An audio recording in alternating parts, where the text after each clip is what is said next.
నమస్తే. నేను మీ Gopi. Welcome back to మనం టీవీ.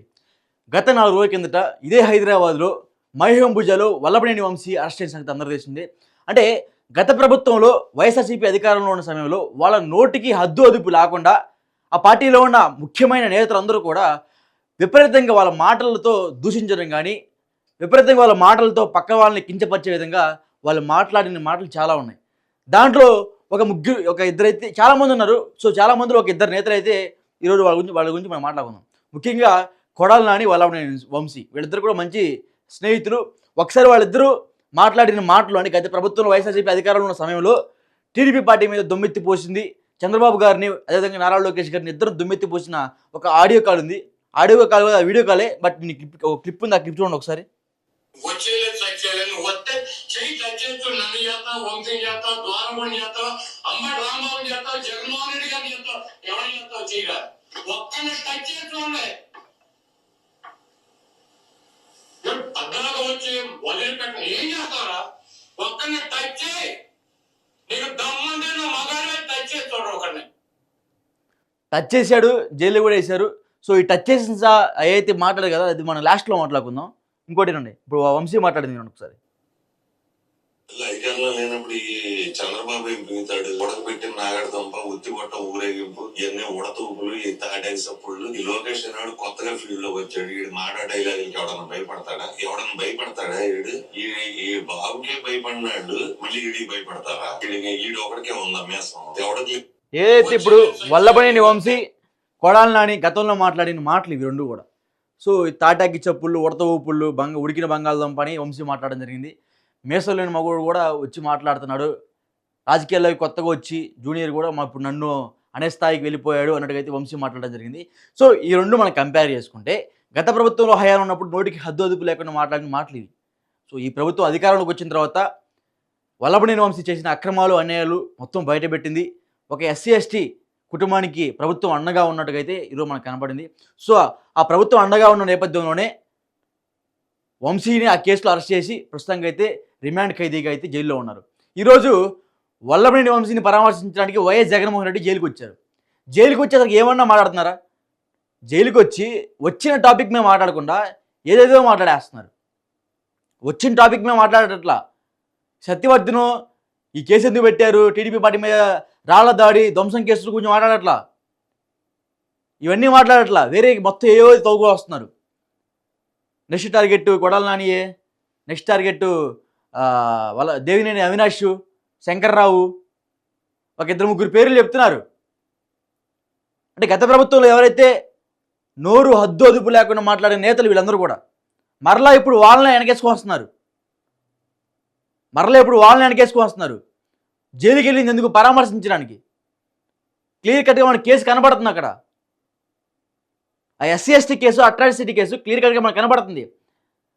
ఒక దిక్కుమాల విషయం ఏంటంటే గత ప్రభుత్వం హయాంలో ఉన్నప్పుడు ఎస్సీ ఎస్టీ అట్రాసిటీ కేసులు ఎస్సీ వాళ్ళ మీద పెట్టారు. అదేవిధంగా మీకు ఎస్సీ ఎస్టీ కేసులు ఎస్సీ వాళ్ళ మీద పెట్టారు. భారతదేశంలో ఎక్కడా లేదు ఇది. ఒక ఆంధ్రప్రదేశ్లోని గత ప్రభుత్వంలో జరిగింది. సో, అప్పుడు ప్రభుత్వ యంత్రాంగం మొత్తం కూడా అధికారుల చేతిలో ఉంది.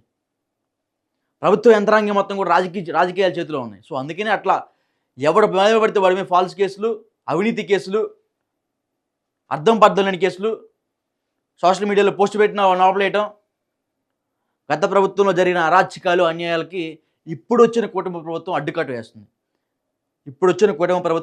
వేస్తుంది.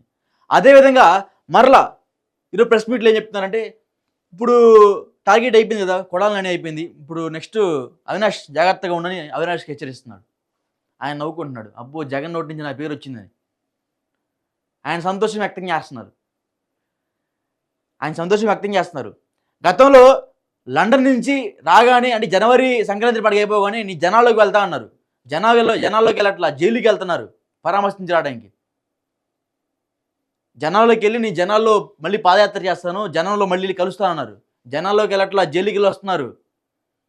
మన నందిగామ సురేష్, ఇవాళ వంశీ, మొన్న ఎవరో ఇంకొక అతను పిన్నెల్లి రామకృష్ణారెడ్డి వీళ్ళ పరామర్శించి కూడా సరిపోతుంది. ఎవడన్నా అరెస్ట్ అయితే చాలు పరిగెత్తుకుంటా బెంగళూరు ప్యాలెస్ నుంచి తిరుగుతూ వస్తారు, పరామర్శిస్తారు, ప్రెస్ మీట్ పెడతారు. మొట్టమొదటిసారి విజయవాడలో జర్నలిస్టు సమక్షంలో ప్రెస్ మీట్ పెట్టారు. జర్నలిస్టు సమక్షంలో ప్రెస్ మీట్ పెట్టారు. ప్రీవియస్గా అట్ట కాదు, వాళ్ళకి అనుకూలమైన మీడియాని మొత్తం తెచ్చుకొని పెట్టుకొని మాట్లాడే పద్ధతి. ఎవరైనా ఒక జర్నలిస్టు సోదరుడు క్వశ్చన్ అడగ్గా నువ్వు TV5 ఆంధ్రజ్యోతియా అని విపరీతంగా మళ్ళీ అవతల మీద వాళ్ళకి దూషణలు వ్యక్తం చేసే తత్వం అది మనం చూసాం ఈరోజు కూడా. TV5, ఆంధ్రజ్యోతి, ఈనాడు వీళ్ళందరూ కూడా కలిసి ఒక పన్నాగం వేసి వీళ్ళ మీద కుట్ర సాగిస్తున్నారు అన్నట్టుగా ఈరోజు చెప్పడం జరిగింది. ఈరోజు ఒక మీమ్ మెటీరియల్ లాగా జగన్మోహన్ రెడ్డి తయారైపోయారు. ఆయన ఎప్పుడు వచ్చి ప్రెస్ మీట్ పెట్టినా సరే ఏదో ఒక మీమ్ వస్తూనే ఉంటుంది. ఏదో ఒకటి ఆయన నోరు తరబడిపోవటము, చెప్పకూడని డైలాగ్ చెప్పడము, చిట్టి తల్లి రారా అని ఏదో చాలా ఉన్నాయి ఆయన మీమ్స్. ఒక మీమ్ మెటీరియల్ లాగా జగన్మోహన్ రెడ్డి ప్రెస్ మీట్ పెట్టినప్పుడల్లా ఈ విధంగా అవుతుంది. అంటే ఒకటి వచ్చిన సందర్భం మాట్లాడకుండా వేరు మాట్లాడటం జరిగింది. సందర్భం ఒకటి, అసందర్భం ఒకటి. సందర్భం లేదు అక్కడ, సందర్భం ఉండదు మాట్లాడట్లా. ఆయనకి ఇంకా చెప్పుకోవాల్సింది చెప్పుకుంటున్నాడు అంతే, సందర్భం లేదు అక్కడ. ఇంకొకటి వచ్చేసరికి లాస్ట్లో అయిపోయిన తర్వాత ఒక ప్రముఖమైన ఛానల్ కొడాలి నాని ఇంటర్వ్యూ చేస్తుండగా, ఏం సార్ గతంలో మీరు అసలు ఎగబడేవాళ్ళు, ఎప్పుడు చూసినా సరే మీడియాలో కనబడుతూ ఉండేవాళ్ళు, దురుసుగా మాట్లాడుతూ ఉండేవారు, అసలు ఏం సడన్గా కనపడట్లేదంటే, ఏం చేస్తాం, అధికారం పోయింది మాట్లాడలేకపోతున్నాం అన్నాడు. అంటే అధికారం ఉన్నప్పుడు నోటి దురుసు అది. అధికారం ఆయన ఒప్పుకున్నాడు ఇంకా ఇండైరెక్ట్గా, అధికారం ఉన్నాం మాట్లాడాం, అధికారం లేదు మూసుకొని కూర్చున్నాం అని అన్నట్టుగా ఆయన ఒప్పుకున్నట్టుగా మనకు కనపడింది. రాజకీయ విశ్లేషకులు కూడా ఈ విధంగా అంటున్నారు. అదేవిధంగా మళ్ళీ లాస్ట్లో కూడా నీ దగ్గర మైక్ ఉంది, నీ జాబ్ పోతే మళ్ళీ ఆ మైక్ పెట్టుకుని నువ్వు మాట్లాడగలవు అని అంటం జరిగింది. సో మనకు అర్థమైపోయింది ఆడ పొగరు అనేది అధికారంతో సంబంధం ఉండదు, జీవితాంతం ఉంటూనే ఉంటుంది. సో అది పొగరు కాదు, ఆ టైంలో అధికార మదం, అది అధికార మదం. ఏంటి సార్ కనబడట్లేదంటే ఇంటర్ డ్రెస్ చెప్పు వచ్చి కనబడతా అన్నట్టుగా అయితే వ్యంగ్యంగా ఒక జర్నలిస్ట్ సోదరితో మాట్లాడుతున్నాడు. వ్యంగ్యంగా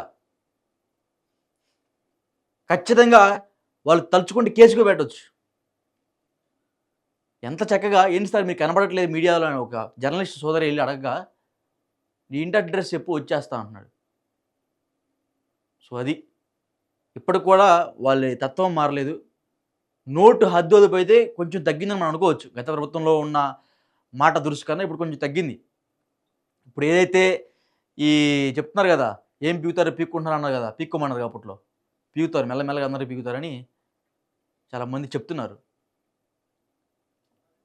రాజకీయ విశ్లేషకులు అందరూ కూడా అప్పుడు వాళ్ళు టైం బాగుంది కాబట్టి ఏది పడితే అలా మాట్లాడారు. ఇప్పుడు టైం బాగాలేదు కాబట్టి కర్మ ఫలితం అనుభవిస్తున్నారు అని చెప్తున్నారు. సో ఇది ఈరోజు వైఎస్ జగన్మోహన్ రెడ్డి గారు వచ్చి ఆయన పరామర్శిస్తే బయటకు వచ్చిన తర్వాత వేరే మొత్తం కాంట్రవర్సీ మొత్తం లేపారు, మళ్ళీ గబ్బు లేపారు. సంబంధం లేకుండా మాట్లాడారు, సంబంధం లేదు వచ్చిన దానికి పోయిన దానికి. సో అది ఈరోజు జరిగిన ఏదైతే మీటింగ్, వైఎస్ జగన్మోహన్ రెడ్డి గారు చేసిన మీటింగ్ ఏదైతుందో ఆ జైలు దగ్గర, ఆ మీటింగ్ మీద మీ అభిప్రాయం కింద కామెంట్ రూపంలో ఖచ్చితంగా తెలియజేయండి.